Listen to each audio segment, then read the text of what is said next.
वो मेरी मोहब्बत को नया मुकाम दे गई, वो मेरी मोहब्बत को नया मुकाम दे गई, पगले गले लगी और जुकाम दे गई।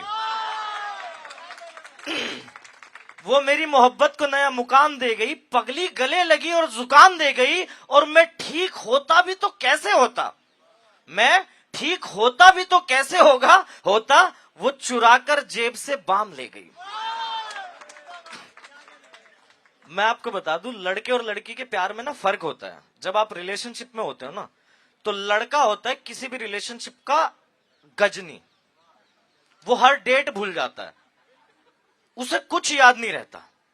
ये तो भला हो फेसबुक का कि फेसबुक पे नोटिफिकेशन आ जाता है उसका बर्थडे है, तो हमारी जान बच जाती है, हम भूल जाते। और लड़की होती है किसी भी रिलेशनशिप की चार्टेड अकाउंटेंट, वो सारी बातें याद रखती, पहली पिक्चर कौन सी देखी, पहली कॉफी कब पी, और पहला किस कब हुआ था। लड़का एकदम स्ट्रेट फॉरवर्ड, वो कहता है डार्लिंग पिछला किस कब हुआ वो भूल जाओ, अगला कब और कहां है वो बताओ। तालियां अच्छे से बजनी थी इस पे।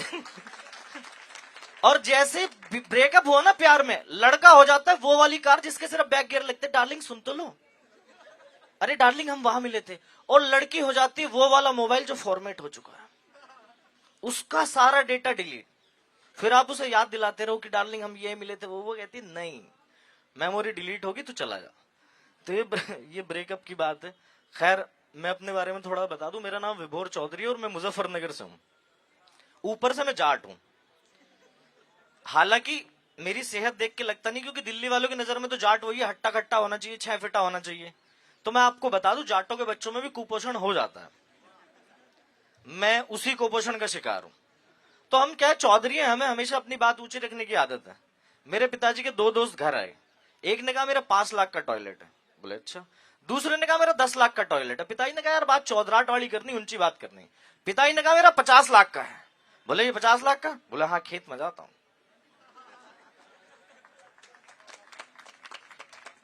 बोले चौधरी साहब आपको शर्म नहीं आ रही, मोदी जी ऐसे प्रोग्राम चला रहे, बहू बेटियां दूर न जाए, शौचालय घर में बनवाए, आप खुले में जा रहे हो।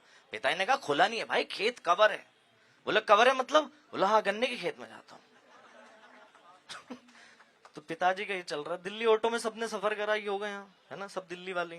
दिल्ली ऑटो में कभी भी आप उसमें जो सेपरेट ऑटो होते हैं ना, उसमें बैठो ना आप, तो ड्राइवर ऐसे बैठता है हमेशा, सीट छोड़ के। तो मैंने पूछा ड्राइवर से, भाई ये पूरी सीट खाली पड़ी, तो सेंटर में बैठना। कह रहा सेंटर में ट्रेनिंग में उस्ताद जी बैठते थे, वही आदत पड़ी हुई है, वो साइड में बैठा मिलेगा। और शेयरिंग ऑटो में जाओ ना आप, वो शेयरिंग में सवारी ऐसे भरते हैं जैसा मुर्गा भर रहे हो, आदमी की तरह नहीं भरते, कोई इज्जत नहीं है।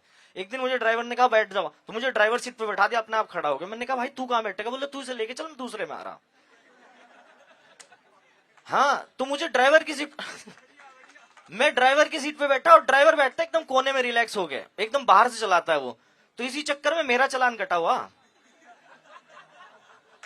हाँ, ड्राइवर सीट पे मैं बैठा था, ट्रैफिक वाले ने बुला लिया, ओए इधर आ, तेरा चालान कटेगा। मैंने कहा सर मैं नहीं चला रहा था। बोला हमें पता है कौन चला रहा है। बोला इनके पास लाइसेंस नहीं है, ब्लू लाइन वाले, हम सवारियों का ही काटते हैं। तो मेरा चालान जब्त है।